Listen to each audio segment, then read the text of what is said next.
Hello and welcome to the State of the Fleet Industry video series produced by Automotive Fleet magazine. And this video series is designed to put a spotlight on key leaders in today's fleet management industry. And today I have the honor to interview Mike Butsch, National Accounts Business Development for Primrose Alloys. And Mike's a 25-year veteran. He's been in global fleet management, worked in the trucking industry with upfit and fabrication of work trucks. So he's got a wealth of knowledge in this area. So with that, I'd like to thank you, Mike, for joining us. Thanks, Mike. Thanks for having me. Yeah, in the last State of the Fleet Industry video series, I cited 6 reasons why we're experiencing the supply chain constraints that we are. And one of those 6 reasons was the fact that there's currently a chassis trailer shortage. And I'd like to make that the topic of our discussion today. And my question to you, Mike, is why are we having this chassis shortage at the moment?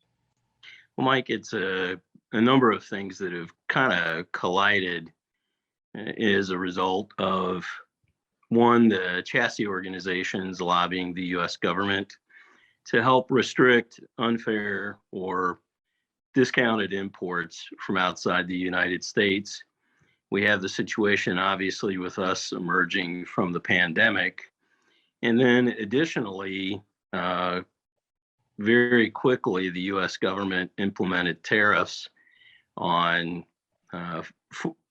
Chinese sources of chassis trailers, which in turn created an environment for the U.S. chassis suppliers to see a very large ramp up in demand and even future demand for a product that had been discounted pretty heavily and had excess availability. Right. And that industry had been lobbying for the tariff. The tariff came into place, and prior to the tariff, the bulk of those chassis trailers were coming out of China, and they're fairly low cost. So of course that appealed to the market, found a ready market for it there. Tariffs went into place. Do you remember how large that tariff was? I believe it's in excess of 200%. 200%. So, that really created an opportunity for US-based manufacturers now to meet up with that market. And like all of us, we really underestimated how much pent-up demand there was in the industry as we started to emerge from this pandemic. And that's the current situation we're in now. Is that a correct assessment, Mike? A very correct assessment. There's a number of things. First of all, the pandemic, as we've all experienced, has created various supply chain issues in both the power unit and in trailers or accessory items such as trailers. We have excessive demand for metals, being aluminum or ferrous, carbon steel. And again, it just ramped up so dramatically and so fast that the suppliers to the trailer manufacturers just couldn't respond as quickly as the demand had escalated. And we haven't really even gotten into the 2022 calendar year, but my understanding is we're close to selling out all of the chassis trailers for that entire calendar year. And here we are in the month of November still. Correct. Actually, the conditions existed for several months. There was just unprecedented demand from both the folks that buy the trailers and lease them to the various entities that use them around the ports. And also even some of the ports were engaging in purchasing their own fleet to ensure.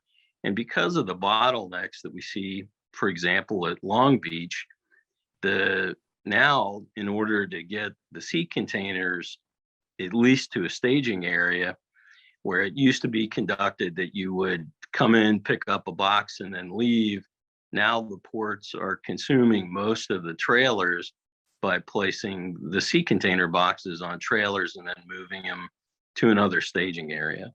It's just a convenient place to store these when they've run out of space in their normal storage areas. And the same thing's also happening in warehouses. Warehouses are at capacity, and now they're keeping those containers on those chassis, the chassis trailers, just as a convenient place to store them, which takes that chassis trailer out of commission until that container box is removed. Correct. And then depending on the process at the port, whether they have a different staging area for the empty trailer, and then the power unit goes in and pick up a trailer with the box on it, or if they just have to bring back an empty trailer and then wait in line to pick it up. Pretty much all of the spare units have been leased or in a daily rental situation around all the ports.